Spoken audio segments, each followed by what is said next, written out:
ओम श्री गुरुभ्यो नमः। हरि ओम। शुक्लांबरधरं विष्णुं शशिवर्णं सदत्भुजं प्रसन्नवदनं ध्याये सर्वविघ्नोपशान्तये। गुरुब्रह्मा गुरुविष्णु गुरुदेवो महेश्वरः गुरु साक्षात् परब्रह्म तस्मै श्री गुरुवे नमः। सरस्वती नमस्तुभ्यं वरदे कामरूपिणी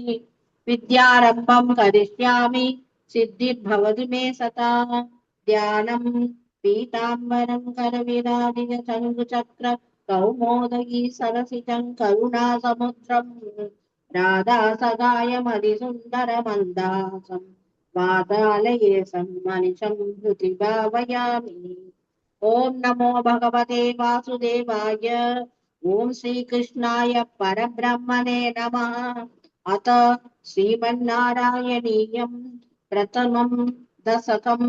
श्रीभगवान्महिमानुवर्णनम्। सान्द्रानन्दावबोधात्मकम् अनुपमितं कालदेशावधिभ्यां निर्मुक्तं नित्यमुक्तं निगमदसगस्तेन निर्भाष्यमाणम् अस्पष्टं सृष्टमात्रे पुनर्पुरुषार्थात्मकं ब्रह्मतत्त्वं तत्तावत्पादिसाक्षात् गुरुभवनपुरे अन्धभाग्यं जनानाम् एवं दुर्लभ्य वस्तुन्यपि सुलभतया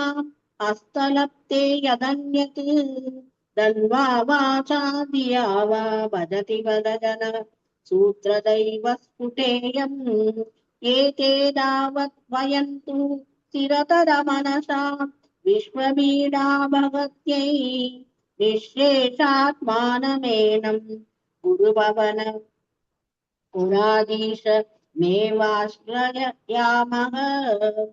सत्त्वय्यत्तत्प्राभ्यम् अपरिकलनतो निर्मलं तेन दावत् भूतैर्भूतेन्द्रियैस्ते वपुरिति वपुषं श्रूयते व्यासवाक्यम् तत्त्वच्छत्वात् यदच्छादितपरशुक सिद्धर्प निर्भासरूपम् तस्मिन् धन्या रमन्ते श्रुतिमतिमधुरे सुग्रहे विग्रहे ते निष्कम्बे नित्यपूर्णे निरवधि परमानन्दभीषरूपे निर्लीनानेकमुक्तावलि शुभगतमे निर्मल ब्रह्म सिन्धौ कल्लोलोल्लासतुल्यं खलु विमलतरं सत्त्वमापुस्तदात्मा कस्मोन्नो निष्कलत्वं सकल इति वसत्वत्कलास्वेव भूमन् निर्व्यापरो विनिष्कारणमजभजसे यत्क्रियामीक्षणाज्ञां तेनैवोदेति लीना प्रकृतिरसति कल्पापि कल्पादिकाले तस्या संशुद्धमंशं कमपि तमतिरोधायकं सत्त्वरूपं सत्त्वं धृत्वा तदासि स्वमहिम विभवा गुण्ठ वैकुण्ठरूपं तत्ये प्रत्यग्रतरा ताराधर ललितकला यावली केलिकारं लावण्यस्यैकसारं सुकृतिजनदशां पुण्यावतारं लक्ष्मीर्निस्सङ्गलीला निलयममृतस्यन्तः सन्तोहमन्तः सिञ्चत्सञ्चिन्तकानां वपुदनुकलये मारुदागारनाथ कष्टादे सृष्टिश्रेष्ठा बहुधर भव केतावगा जीवभाजाम् इत्येवं पूर्वमलोचितं मचितमया नैव मध्याभिजाने नो से जीवां कथं वा मधुरतरमितं त्वत्वपुश्चित्रसार्थं नेत्रैः श्रोत्रैश्च भीत्वा परमरससुधाम्भोधि दूरे रमेरन् नम्राणां सन्निधत्ते सततमपि पुरस्तैरनब्ज्याप्ति तानब्जर्थान् कामानजस्रम् वितरति परमानन्द सान्त्राङ्गतिं च इत्तन्निःशेषलब्धो निरवधिकफल पारिजातो हरे त्वं शूद्रन्तं चक्रवाटिधृममभिलषति व्यक्तमाप्त्युरोचोऽयम् कारुण्यात् काममन्यन् ततति खलु परे स्वात्मदस्त्वं विशेषात् ऐश्वर्यादीशदेन्ये जगति परजने स्वात्मनोऽभीश्वरत्वं त्वइच्छैरारमन्ति प्रतिपदमधुरे चेतना स्फीतभाग्याः त्वं सात्मरामये वद्यतुल गुणगणाधार सौदे नमस्ते ऐश्वर्यं शङ्करादीश्वर विनियमनं विश्वदेजोहराणां तेजः संहारि वीर्यं विमलमय्यशो निष्पृहैस्तोभगीतम् अङ्गासङ्गा सदा शिरकिल विदलि नक्वामि ते सङ्गवार्ता तद्वादकारवासिन्मुरहर भगवत्सप्तमुख्याश्रयोऽसि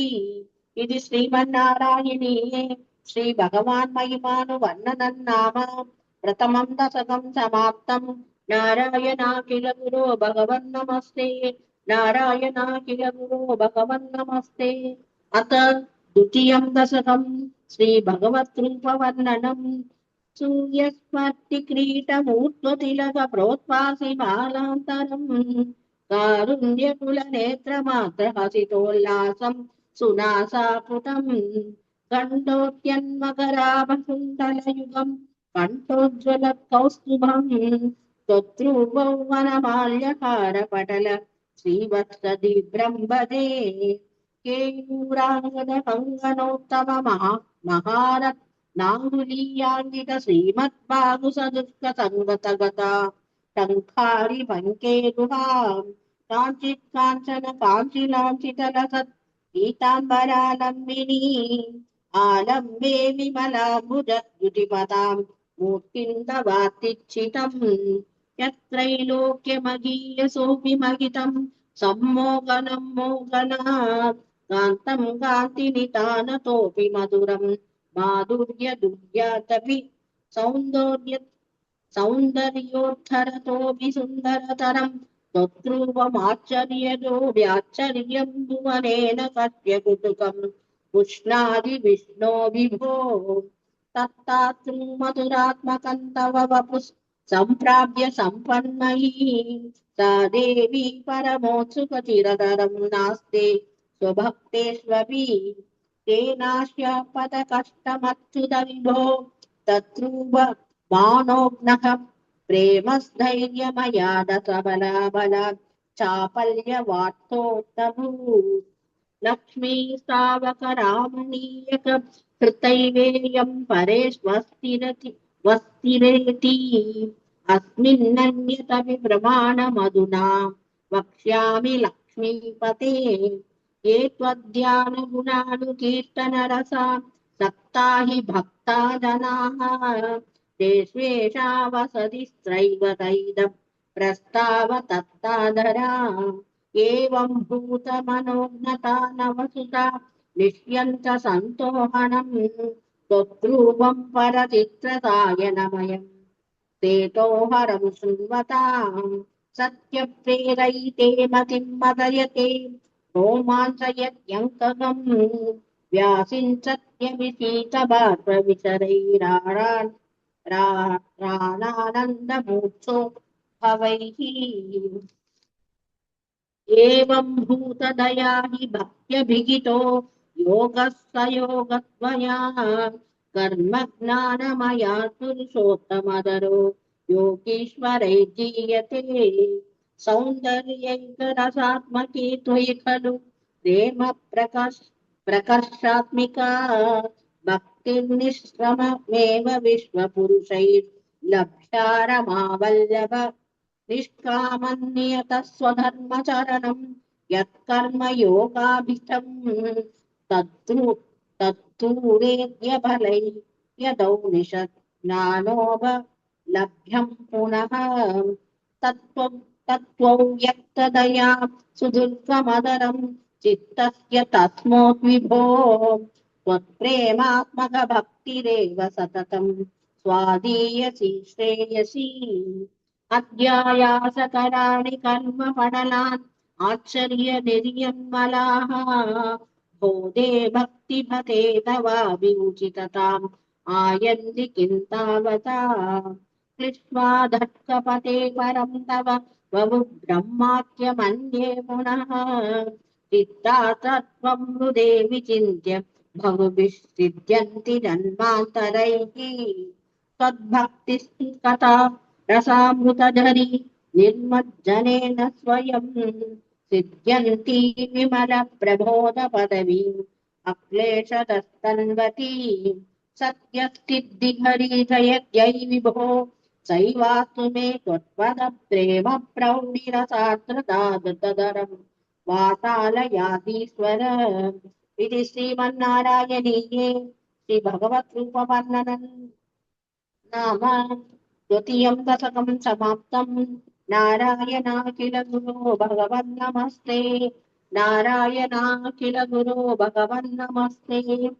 अथ तृतीयं दशकं भक्तिस्वरूपवर्णनम् भगवद्भक्तिप्रार्थना च पठन्तो नामानि प्रमदपरसिन्धौ निपतिताः स्मरन्तो रूपन्ते वरदकथयन्तो गुणकथाः तरन्तो ये भक्ता त्वयि खलु रमन्ते परममून् अगन्धन्यान् मन्ये समतिकत सर्वाभिलषितान् कदक्लिष्टं कष्टं तव चरणसेवा रसभरेऽपि अनासक्तं चित्तं भवति वद विष्णो गुरुदया भगवत्पादाम्बोजस्मरणरसिको नाम निवहान् अगङ्कायं कायम् उगचन विवक्ष्यामि विजने कृपाते जातासेत् किमिव न हि लभ्यन्तनुभृताम् मतीयक्लेशौघप्रशमनकसा नाम गीयतीः न के लोकेऽस्मिन् अनिशमयि शोकाविरहिताः भवद्भक्ता मुक्ता सुखगतिमसक्ता विदधते मुनिप्रौढारूढाम् जगति खलु कूढात्मा गतयः भवत्पादाम्बोजस्मरणवृजो नारतामुखाः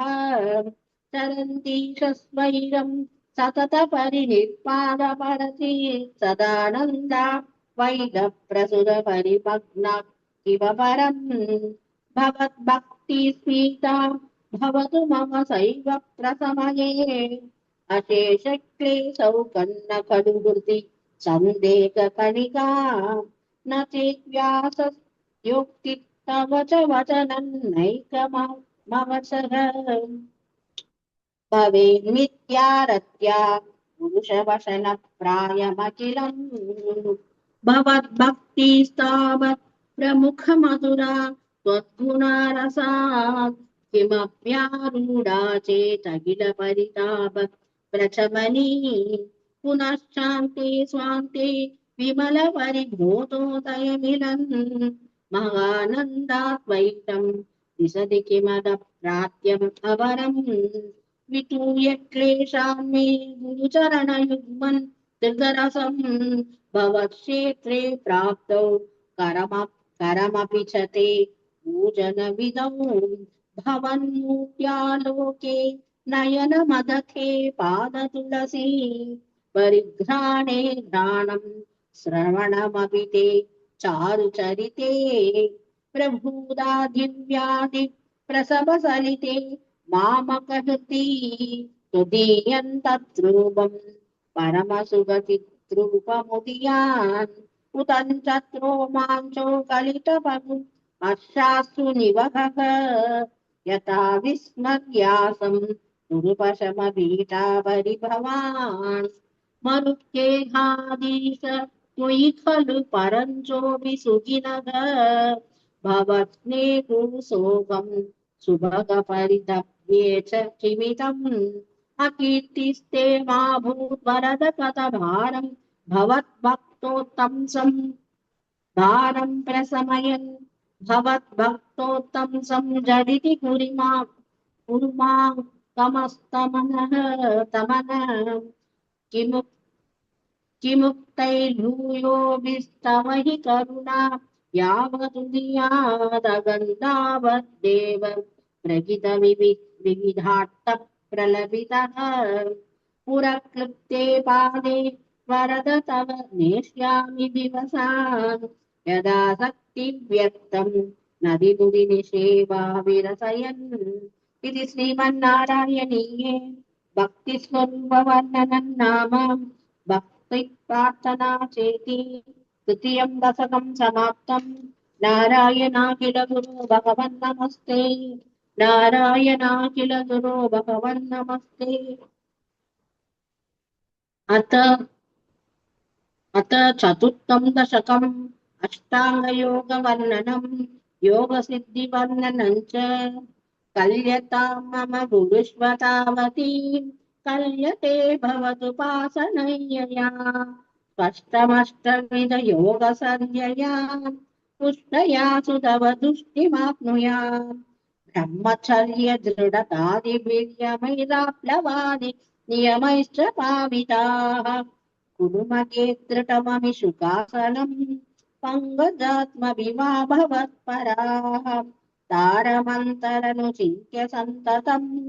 प्राणवायुमभियम्य निर्मलाः इन्द्रियाणि विषयादतापहृत्य तापहृत्य स्मखे भवतु पाशनोन्मुखाः अष्टुते वपुषिते प्रयत्नतः धारये मदिशना मुहुर्मुहुः तेन भक्तिरसमन्तरात्रताम् उत्वमेव भवनं कृचिन्तकाः विस्फुटावयवभेदसुन्दरम् त्वत्वपुष्पशिरशीलनावशात् अश्रमं मनसि चिन्तयामहे ध्यानयोगनिरतास्त्वताश्रयाः ध्यायतां सकलमूर्तिमित्रुषीम् उन्मिषन्मधुरताहृतात्मनाम् शान्त्रमोदरसरूपमान्तरम् ब्रह्मरूपमयि देव भासते तत्समास्मतनरूपिणम्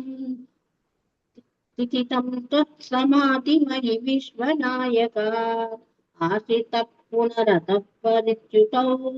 आरभे महिषधारणादिकम् युद्धमभ्यसन निर्भरोल्लसति त्वत्परात्मशुककल्पितोत्सवाः मुक्तभक्तकुलमौलिताङ्गताः सञ्चरेम शुकनारदादिवत् त्वत्समाधिविजये तु यः पुनर्मंशुमोक्ष रसिकप्रेमेण वा योगवश्यमनिलं षडाक्षरैः सुषुम्नयासनैः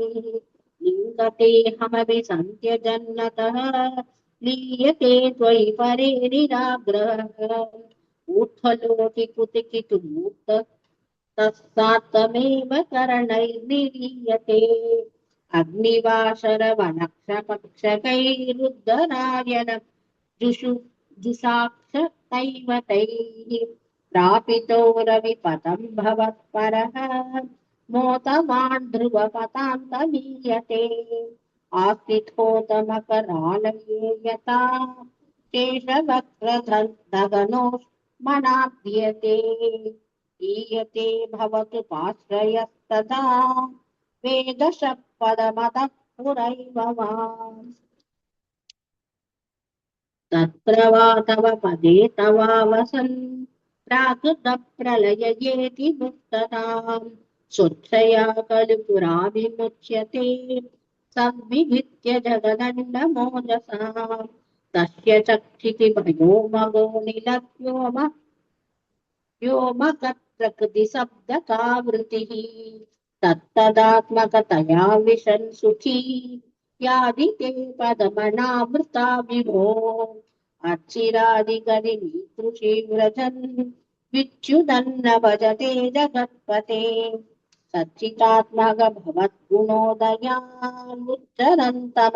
क्लेशपागिमाम् इति श्रीमन्नारायणीये अष्टाङ्गयोगवर्णनम् योगसिद्धिवर्णनम् चेति चतुर्थं दशकं समाप्तम्। नारायणाखिलगुरो भगवन्नमस्ते। नारायणाखिलगुरो भगवन्नमस्ते। अथ पञ्चमं दशकं विराट् पुरुषोद्भक्तिवर्णनम्। व्यक्ता व्यक्ताव्यक्तमितन्न किञ्चिदभवत् प्राक्प्राकृतप्रक्षये मायायां गुणसाम्यरुद्धविकृतौ त्वय्यागतायालयम् नो मृत्युश्च तथामृतं च समभूत् नान्हो नरात्रे स्थितिः तत्रैकसत्त्वमशिष्यता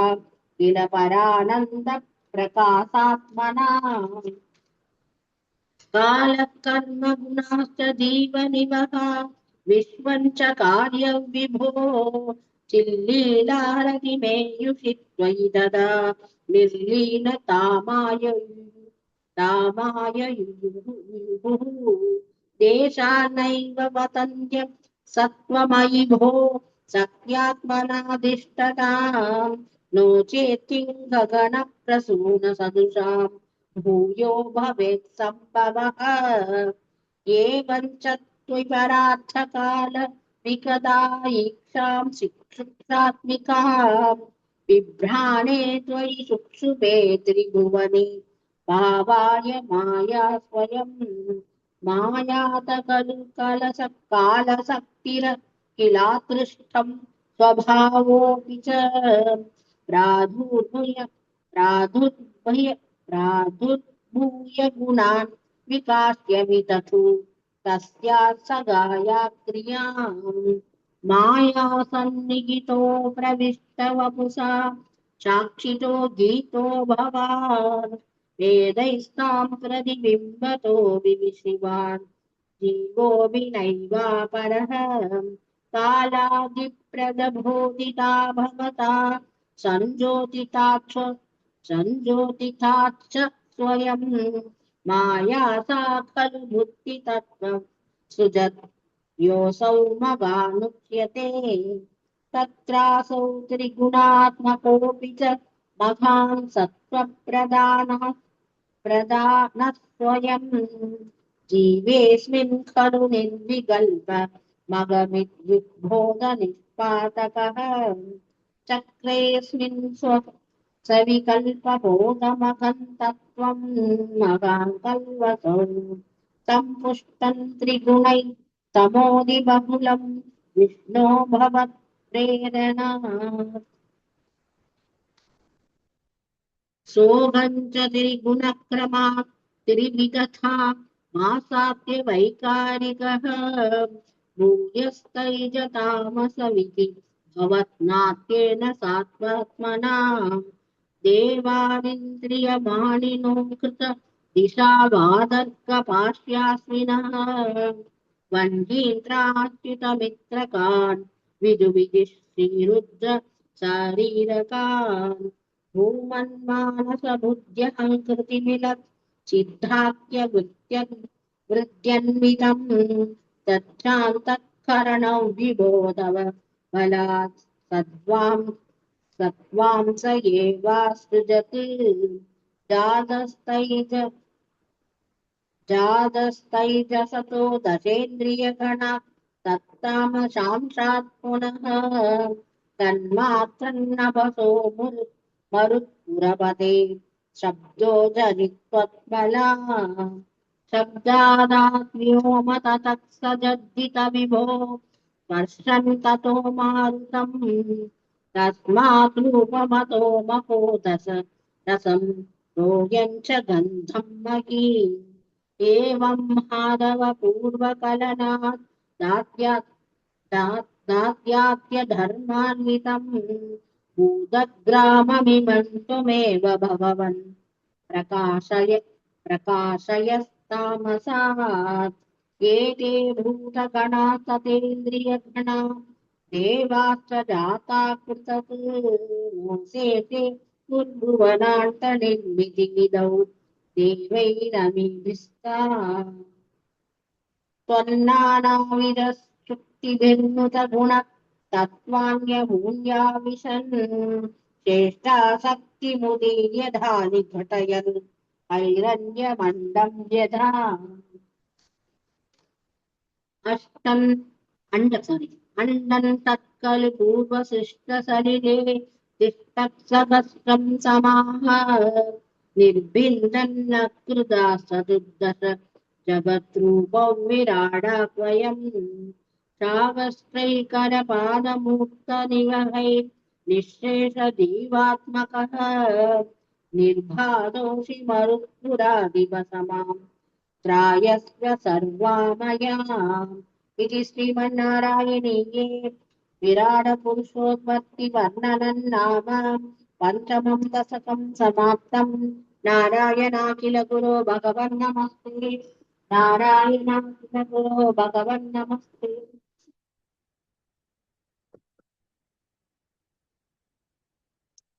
अथ षष्ठं दशकं विराट्देहस्य जगदात्मत्ववर्णनम् एवं चतुर्दशजगन्मयताङ्गतस्य पातानं ईषदवपाततयो वदन्ति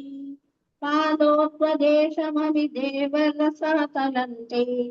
उल्भत्वयं खलुमवातलमत्पुदात्मन् जङ्केतलानलमतो सुतलं च जानु किञ्चोरुपाकयुगलौ वितलातले त्वे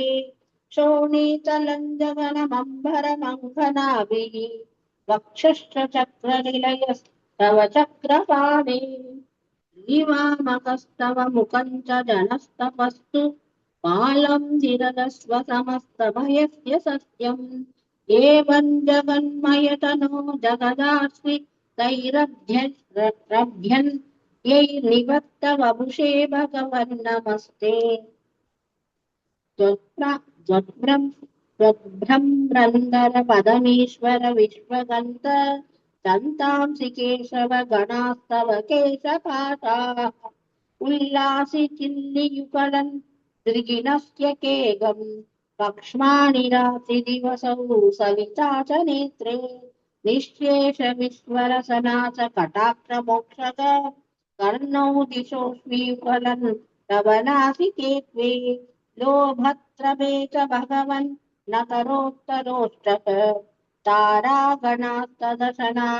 समनश्च कंस्त्राम् मायाविलासहसितं स्वसितं समीरः दिग्वाजलोवसनं शतकुन्तपङ्क्तिः सिद्धादयस्वरघना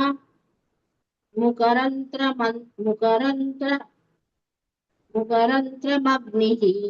देवाबुजास्तनयुकन्दव धर्मदेवग पृष्टन् त्वधर्मयिक देवमनः सुधांशु अव्यक्तमेव हृदयाम्बुजमाम्बुजाक्ष सुक्षिश्रमुद्गनिवहा वसनन्तु सन्ते शेफ प्रजापतिरसौ वृषणौ च मित्रः श्रोणीस्थलं मृगफणा पदयो नखास्ते हस्त्युष्ट सैन्दवमुखा गमनन्तु कालः विप्रादिवर्णभवनौ वदनाब्ज बाहू चारूरुयुग्म चरणं करुणाम्बुधे ते संसारचक्रमयि चक्रधरक्रियास्ते वीर्यं मगासुरगणोऽस्ति कुलानि शैलक नाट्यः सनित्समुदयस्तरवश्च रोमः जादितौ वपुरनिर्वसनीयमीषद ईदृग्जगन्मय वपुस्तव कर्मबाजां कर्मावसानसमये स्मरणीयमाहुः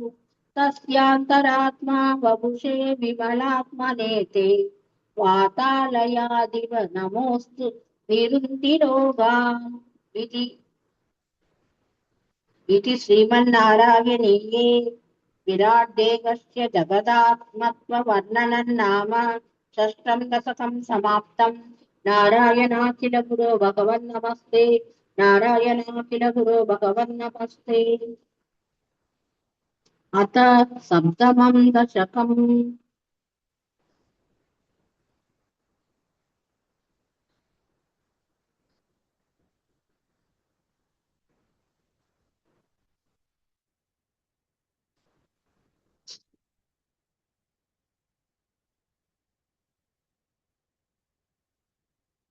हिरण्योद्गर्भोद्भक्तिवर्णनम् वैकुण्ठदर्शनम् च एवं देव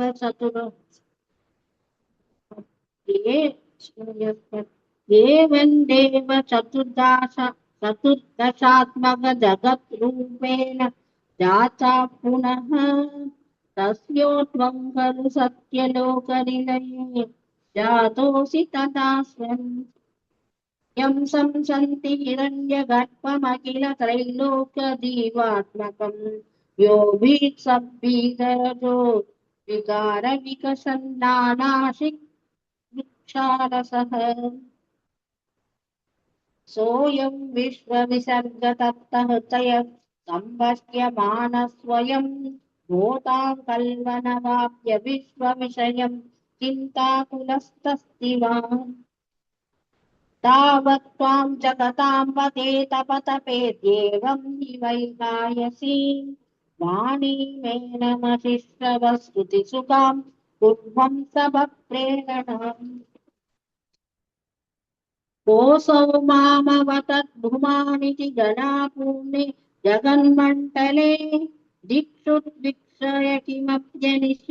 निक्षितवता वाव्यातमुत्पश्यताम् दिव्यं वत्ससहस्रमात्ततपसा तेन त्वमाराधितः तस्मै दर्शितावनसि स्वनिलयौ वैकुण्ठमेकाद्भुतम् माया यत्र कथापि नो विकृते पाते जगत्यो बहिः शोकस्रोतविमोहसात्वसमुखा भावस्तु दूराङ्गता सान्द्रानन्ददरीश यत्र परमज्योतिप्रकाशात्मके तत्ते धाम विपादौ विजयते वैकुण्ठरूपं विभो यस्मिन्नाम सदुत्पुजा सरिमनिश्यामा वता तत्विषः नानाभूषणरत्नदीपितदिशो विमानालयः भक्तिप्राप्त तथा वितोन्नतपदा दिव्यन्ति दिव्यागणाः तत्ते रामनिरस्त सर्व कमलौ वैकुण्ठरूपं जये नानादिव्यवतुजनैरमिवृता विद्युल्लता तुल्यया विष्णोन्मादनहृतयगात्रलतया विद्योदिदाशान्तरा त्वत्पादाम्बुजसौरभैककुतुका लक्ष्मीः स्वयं लक्ष्यते यस्मिन् विस्मयनीय दिव्यविभवन् तत्ते पतन्ति हीने तत्रैवं विरदर्शिते निजपते रत्नासनात्यासितं भास्वत्कोटिलसत्पीठकटकात् या कल्पदीपाकृति दीप्राकृति श्रीवत्साङ्गिदमात्तकौस्तुभ मणिच्छायारुणं कारणम् विश्वेशान्दवरूपमैषत विधिस्तत्ते विभो भाति मे कालाम्भोतकलाय कोमलरुचि चक्रेण चक्रं दिशाम् आवृण्वाणमुतारमन्तहसितस्यन्तप्रसन्नाननम् राजत्कम्बुकदारिपङ्गधर श्रीमत्पुजामण्डलम्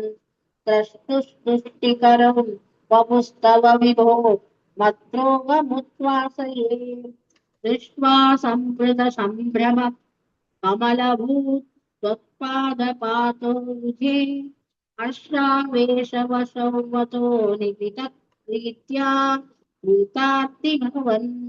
जानस्येव मनीषितं मम विभो नानन्ततापादय त्वयिदात्वैदभवत्स्वरूपरमित्या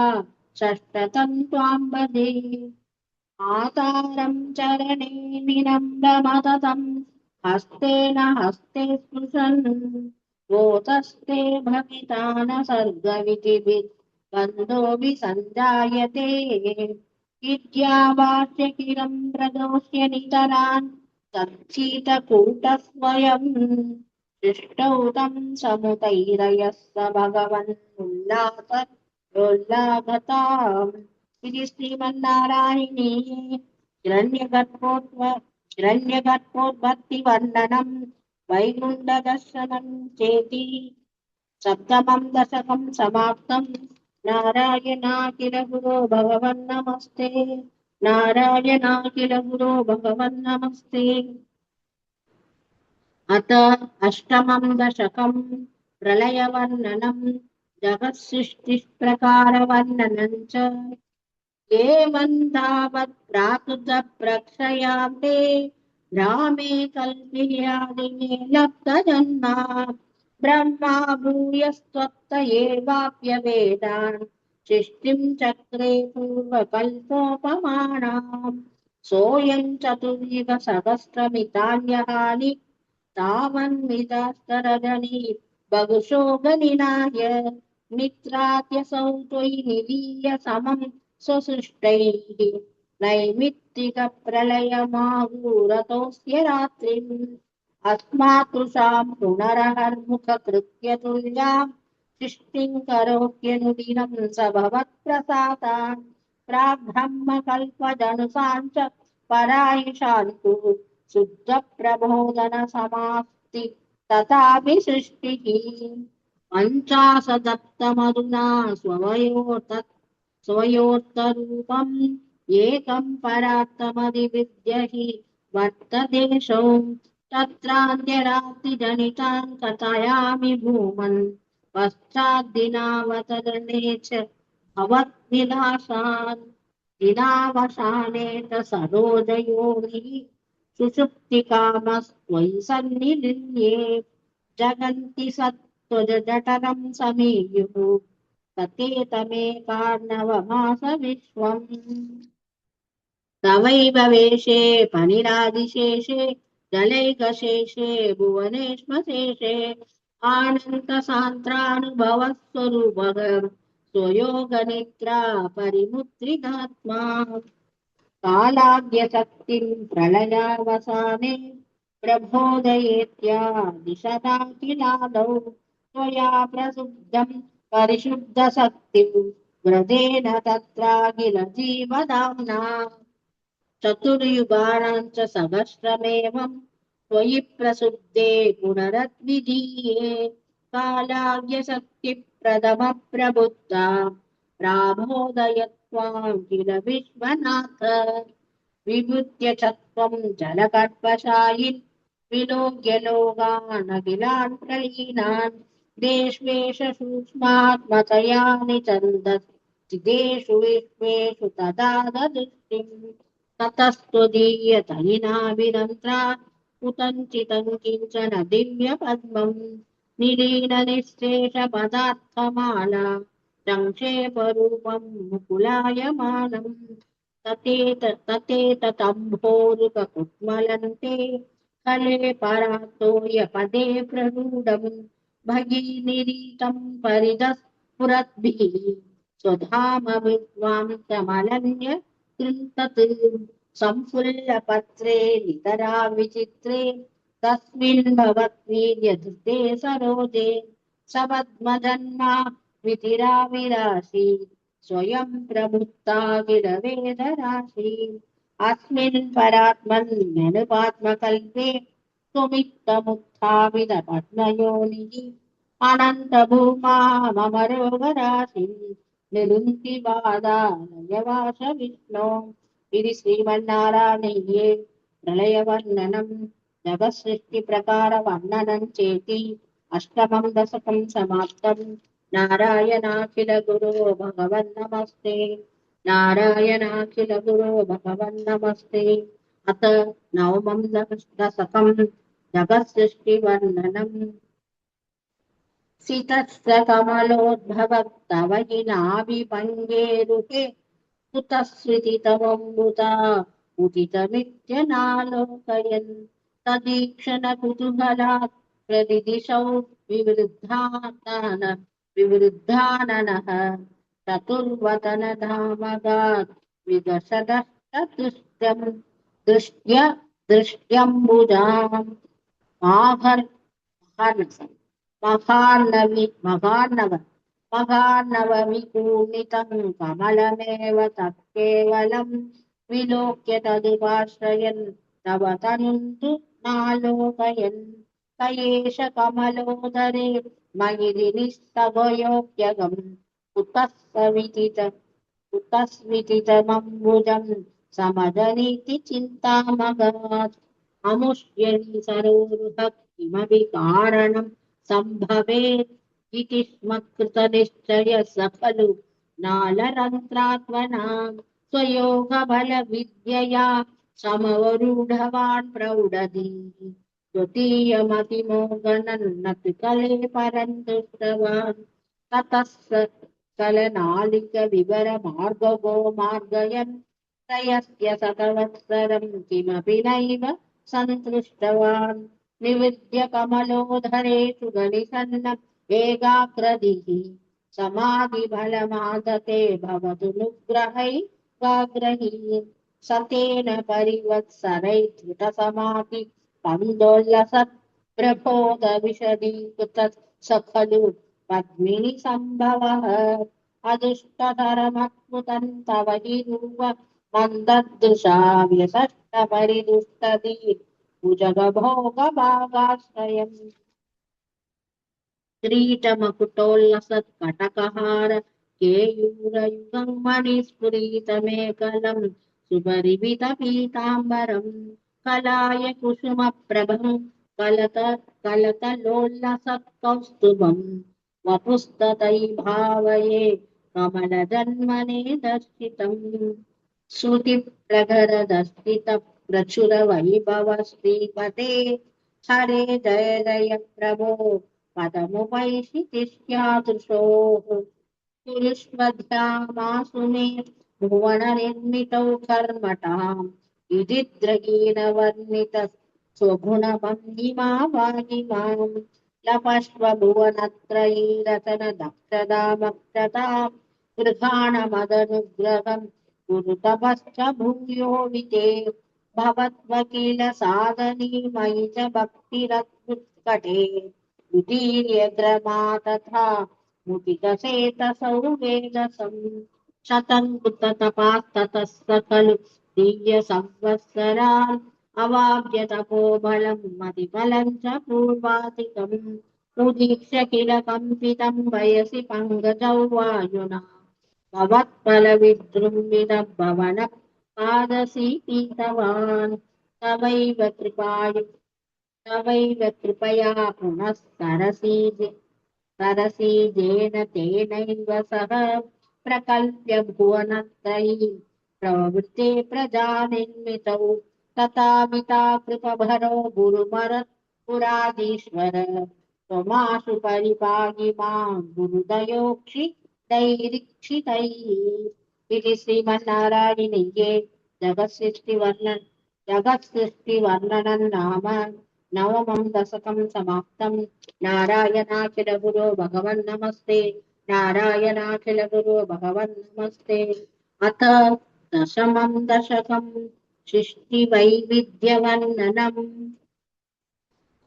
वैकुण्ठवर्तितबलोद भवत्प्रसादात् अम्बोजयोनिरसृजत् किल जीवदेहान् स्थास्नूनि भूर्गमयानि तथादिरत्ता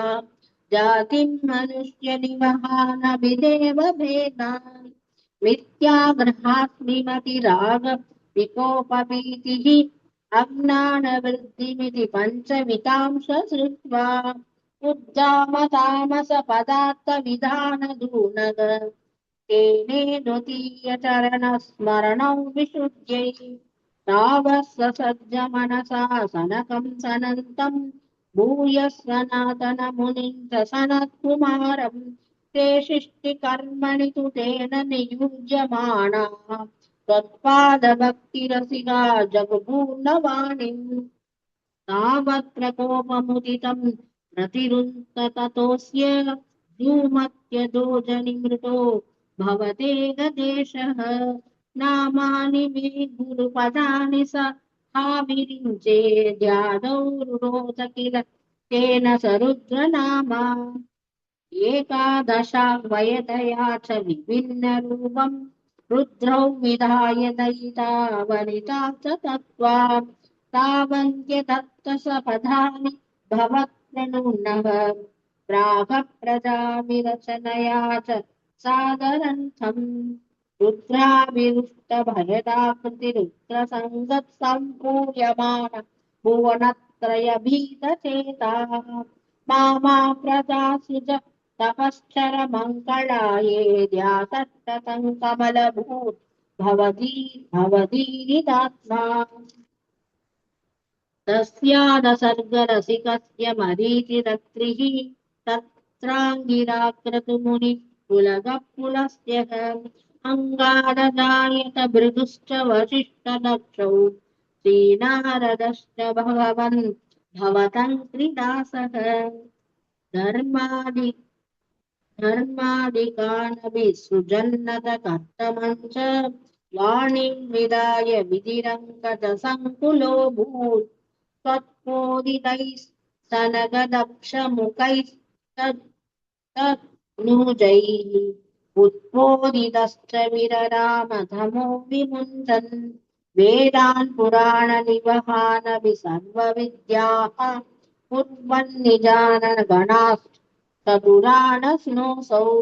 पुत्रेषु देषु विनिधाय ससर्ग वृद्धिम् अभ्राप्नुवंस्तव पदाम्बुजमाश्रितोऽभूत् जानन्नुपायमत देहमजो विभज्य श्रीमुंसभावमुप जन्मनु तत्त्वदुत्याम् ताभ्याम् च मानुषकुलानि विवर्तयंस्त्वम् गोविन्दमारुदपुरेश निरुन्तिरोगान् इति श्रीमन्नारायणीये सृष्टिवैविध्यवर्णनं नाम दशमं दशकं समाप्तम् नारायणाखिल गुरो भगवन्नमस्ते नारायणाखिल गुरो भगवन्नमस्ते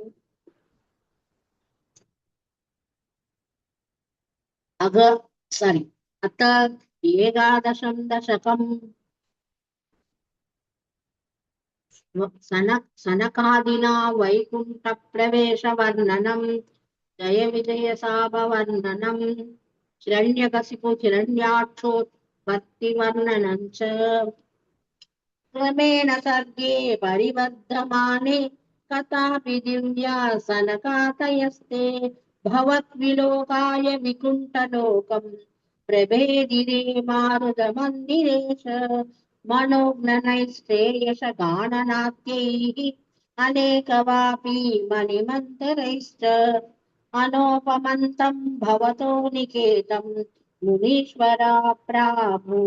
प्रापुरतीतकक्ष्याः अवतितृक्षुन् भवनं विभूषन् स्वाधौ जयस्तान् विजयोऽप्यरुन्धान् देशान् च चिद्दे पतमापकोभक सर्वं भवत्प्रेरणैव रणयैव भूमन् वैकुण्ठलोकानुचितप्रसेष्टौ कष्टौ युवान् दैत्यगतिं भजेतम् इति प्रशप्तौ रयो भवताश्रयौतौ हरिस्मृतिर्नो स्तुतिने मधुस्तान् ततेतदाज्ञाय भवानवाप्तः सहैव लक्ष्म्या भगिरम्बुजाक्ष सकेश्वरां सात्विरसारुबाहुवानन्द यंस्तान्नभिरामि भूत्या प्रसाद्य गीर्भिस्तुवतो मुनीन्द्राम् अनन्यनाथावतपाशदौतौ सम्भ्रम्योगेन भवैस्त्रिभिर्माम् उपदेमित्यात कृपण्यकादीः स्वकीयभृत्यावत काश्यभक्तौ चुरारिवीरौ तितौ त्वौ सन्त्यासमुत्पादनकष्टशेषौ यमौक्षलोकस्य यमाभिवान्यौ हिरण्यपूर्वः पशुभुक्लैः परो हिरण्या च इति प्रतीतः उभौ भवन्नाथमशेषलोकम् कुशाण्यरुन्धाम्न निजवासनान्धौ तयो हिरण्याक्षमगासुरेन्द्रः रणाय दावन्ननवाप्य वैरिः भवत्प्रियाक्ष्मां सलिले निमज्य शशार गर्वादमिनतन्वतावान् ततो जलेशात् सदृशं भवन्तं निशम्य बभ्रामकवेशयं स्वाम् भक्तैकतृष्यस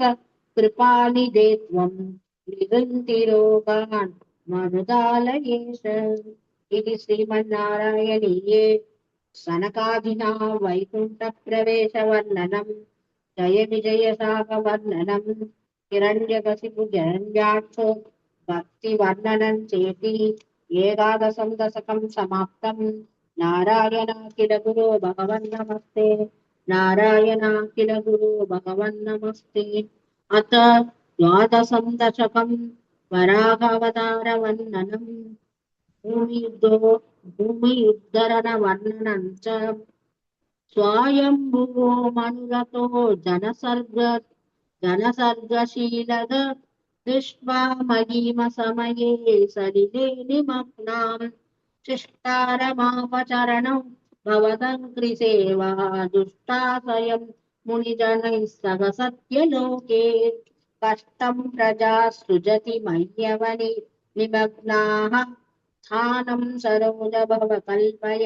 तत्प्रजानाम् इत्येवमेष घटितो मनुना स्वयम्भुः अम्बोरुहाक्षदवपातयुकम् व्यचिन्ति हा हा विभो जलमगन् न्यभिवं पुरस्तात् अत्याभिमज्जति मही किमहं करोमि इद्धन्त्वदङ्घ्रि युगलं शरणय्यदोऽस्य नाशापुटा समवव शिशुकोलरूपी अङ्गुष्टमात्रवपुर अतितः पुरस्तात् भूयोत तुम्नि सदृश समध्रुम् ततास्त्वम् अभ्रेततावितमुदीक्ष्य भवन्तमुच्चैः विस्मेरधाविदिरगात् सगसुनुभिस्वैः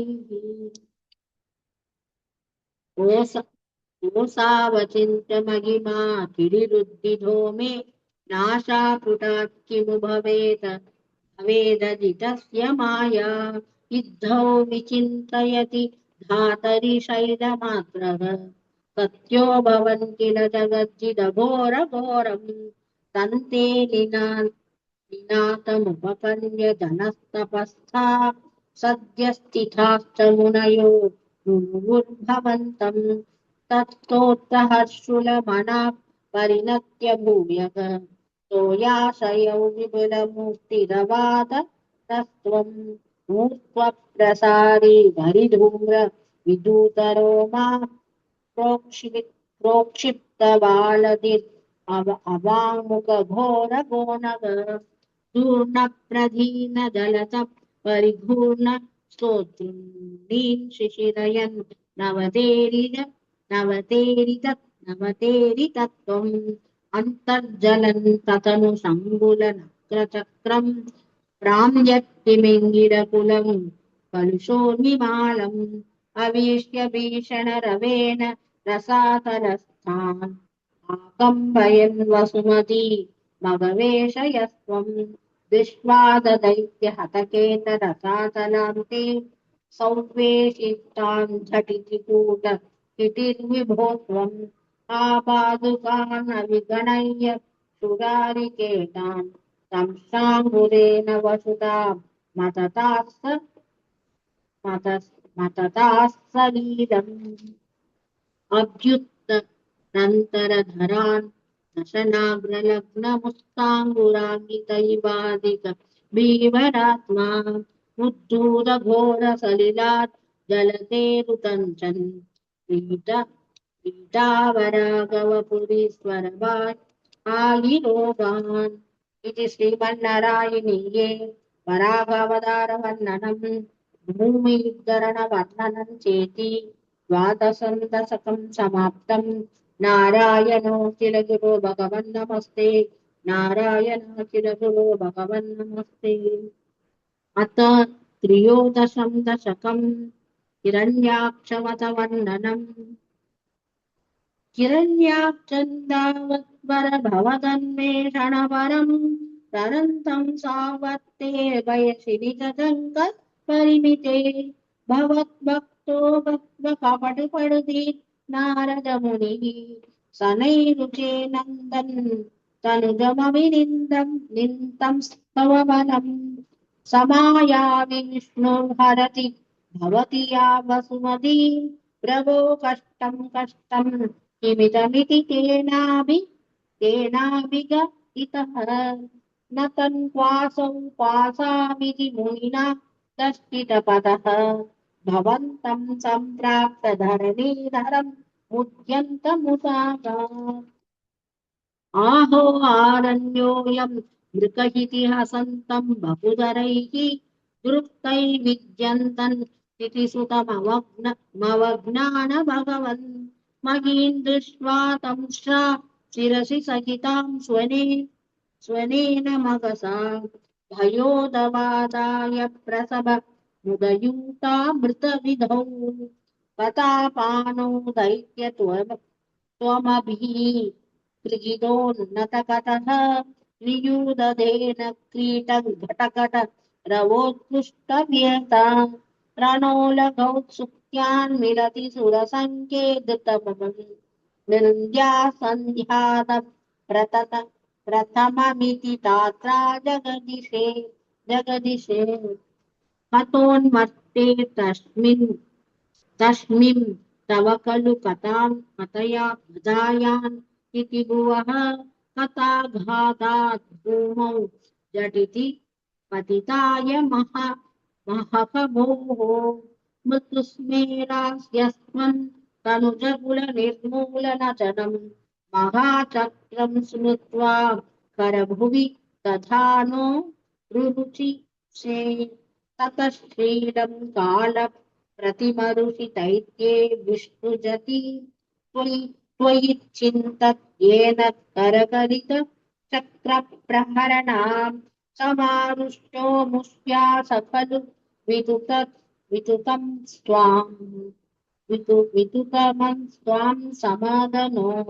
कलन्माये माया त्वयि किल जगन्मोहनकरी भवचक्रज्योतिष्कणलवनिपादेन विदुते ततो मायाचक्रे गणरोषान्तमनसं करिष्ठाभिर्मुष्टि प्रगृधिभिरभिघ्नन्तमसुरं स्वबाधाङ्कुष्ठेन श्रवणपादमूले निरवति महाकाय सोऽयं तव चरणपाद प्रमदितः कलद्रक्तो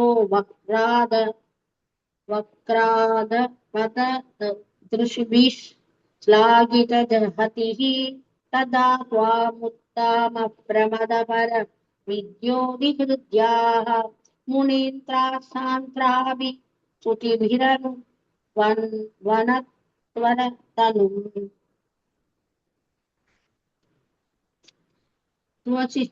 क्वचिच्छन्तो रोमस्वभि कुशगणः चक्षुषि कृतं चतुर्होदा रोङ्करौ सुकपिवदने चोतरहितान् ग्रहा जिह्वाय यान्ते परपुरुष कर्णे समसाः विभो सोमो वीर्यौ वरत बलदेश युवसतः मुनीन्द्रैरित्यादि स्तवन मुकरैर्मोदितमनाः मगीयस्या मूर्त्या विमलधरकीर्त्याक्ष विलसन् स्वादिष्ण्यं सम्प्राप्तः सुकरसविगालिमधुरिभो निरुन्ध्यारोगं मे सकलमपि वातालयपते इति श्रीमन्नारायणे हिरण्याक्षवतवर्णनं नाम त्रयोदशं दशकं समाप्तं। नारायणाखिलगुरो भगवन् नमस्ते। नारायणाखिलगुरो भगवन् नमस्ते। अत चतुर्दशं दशकं कपिलो भाग्यानं समनुस्मृततावकाङ्क्षियुगमः समनुपङ्गजसम्भवाङ्गजन्मा निजमन्त्रमन्तराय हीनं सरिदन्ते कथयन् सुगन्निनाय समये खलु तत्र कर्तमाज्ञः गृहिणाख्यभवस्ततीयवाचा धृतसर्गरसो निसर्गरम्यम् भगवं त्वमामकृतं समाशिषेवे गरुडो परिपालमेघकम्रं विलसत्केलिसरोदपाणिपद्मम् हसितोल्लसिताननौ विभो त्वं वपुरा विस्फुरुषेष्म कत्तमाय सुवते पुलकावृताय तस्मै मनुपुत्रीन्धैधान्नवाभिपुत्रिः कपिलं च सुतं स्वमेव पश्चात् स्वकतिं चाप्यनुग्रहय निर्गतो भूः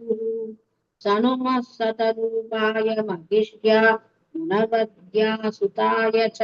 देवहूत्या भवतीरितनारदोपदिष्ट समागात् कत्तमं मकादि प्रदीक्षम् मनोभकृतां च देवहूतिं तरुणीरत्नमवाप्य कष्टमोऽसौ भवदर्चन निर्वृतोऽपि तस्यां दृढशीश्रूषणया ततौ प्रसादम् स पुनस्त्वत्कृपासन प्रभावात् तयिता कृते विमाने वनिताकुलसङ्कुलो नवात्मा व्यहरद्देवपदेषु देवहूद्या तदवश्यमदव्यतीत्य सोऽयं नवकन्या समवाप्य धन्यरूपा वनयानसमुद्यतोऽपि गान्त हितकृत्वज्जननोत्सुकोऽन्यवासी निजभर्तृगिरा भवन्निषेव निरधाय मत देवहूद्या कपिलस्त्वमजा जनानां प्रदयिष्यन् परमात्मतत्त्वविद्याम् वनमेयुषि कर्तमे प्रसन्ने मदसर्वस्वमुपादिशन् जनन्यै कपिलात्मगवायुमन्दिरेश त्वरितं त्वं परिपाहि मां गताघात् इति श्रीमन्नारायणीये कपिलोपाख्यानं नाम चतुर्दशं दशकं समाप्तं। नारायणाखिलगुरो भगवन्नमस्ते। नारायणाखिलगुरो भगवन्नमस्ते। अथ पञ्चदशं दशकं कपिलोपदेशः मतिरिघगुणसत्ता मन्दकृद्येष्वसत्ता त्वममृतकृतवरुन्दे भक्तियोगस्तु शक्तिं मकतनुगमलभ्य भक्तिरेवात्यसाध्य कपिलतनुरित्वं देवहूत्यैकादि प्रकृतिमकतहङ्काराश्च मात्राश्च भूतान्यपि दशाक्षि पुरुषः पञ्चविंशाः इति विदितविभोः विभागोच्यते सौ प्रकृत्या कपिलतनुरित्वं देवहूत्यैकादि प्रकृतिगुणैर्नाद्यते पुरुषोऽयं यति तु जदति तस्यान् तद्गुणास्तं वदेरन् मधुन भजन तत्त्वालोचनैः साभ्येया कपिलधनुरिजित्वान् देवहूत्यैकादि विमलमतिरुवात्तैरासनात्यै मतङ्गम् गरुडसमधिरूढं दिव्यभूषायतां धाङ्कं रुचितुलिततमालं शिलयेतानुवेदम् कपिलतनुरिति त्वां देवपूज्यैर्यकादीः मम गुणगणलीला कर्णनै कीर्तनात्यै मयि सुर मयि सुरहरि योगप्रज्ञसिद्धानुवृत्तिः भवती परमभक्तिस्था किं मृद्यो विजेत्री कपिलतनुवित्वं देवपूज्यैर्यकादी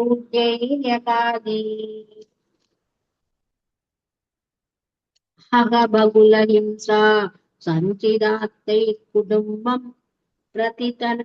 प्रतिदिनमनु पुष्णान् सृजितो बाललाली विशदीः गृहसक्तो यदानां मय्यभक्तः